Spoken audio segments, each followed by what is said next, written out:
শিব চতুর্দশীর উন্মাদনা শহরকে হার মানালো গ্রাম।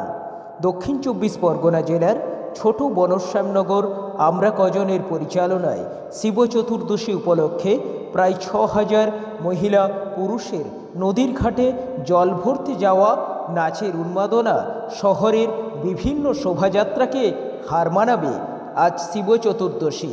যদিও বা তিথি নক্ষত্র বার অনুযায়ী বিকেলে পাবে, কিন্তু সুন্দরবনের প্রত্যন্ত এলাকাগুলিতে শিবের মাথায় জল ঢালার হিড়িক সকাল থেকে। ছোট বনশ্যামনগর বাসন্তী মায়ের মন্দিরের সম্মুখ থেকে শোভাযাত্রা শুরু হয়। প্রায় ৫ কিলোমিটার রাস্তা পায়ে হেঁটে হাজার হাজার মহিলা এবং পুরুষ শিবের নামে বিভিন্ন ছড়া কাটতে কাটতে নদী থেকে ঘটোত্তোলন করে ঘটে জল ভরে পুনরায় বাসন্তী মায়ের মন্দিরে ফিরে আসেন।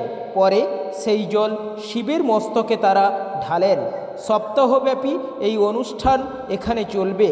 বাপি পাত্র, অভিমন্যু পাত্র, গোপাল ভূঁইয়া, সঞ্জীব জানা, মন্টু সিট, সুখদেব মাইতির রিপোর্ট, ছোট বনশ্যামনগর পাথর প্রতিমা।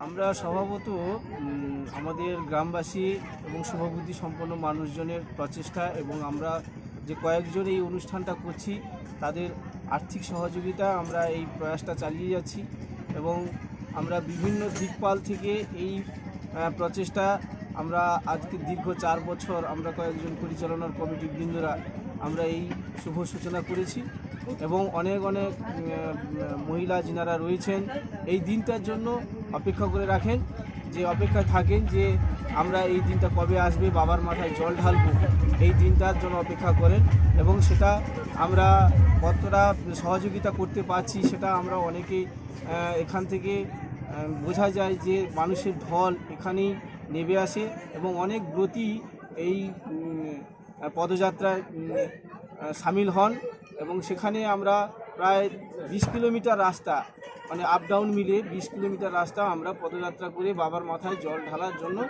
প্রস্তুতি পর্ব চালিয়েছি। এখন চলছে বাবার মাথায় জল ঢালার জন্য প্রস্তুতি পর্ব। এটা কি আর কি কি অনুষ্ঠান হচ্ছে কদিন ধরে? এখানে আমরা ৩ দিন অনুষ্ঠান রেখেছি। আজকের বাবার মাথায় জল ঢালা, শিবরাত্রি চতুর্দশী, আর আগামী দিন রয়েছে আমাদের একটা ক্রীড়া প্রতিযোগিতা, ১৬ টিমের নকআউট ধাবাস বল প্রতিযোগিতা এবং তারপরে রয়েছে আমাদের বাউল গান এবং ঝঙ্কার। আপনার নাম? আমার নাম বিশ্বনাথ পাত্র, বাড়ি ছোট বনশ্যামনগর। যে প্রাঙ্গণে আমরা অনুষ্ঠানটা চালাচ্ছি এই পাশাপাশি বাড়ি।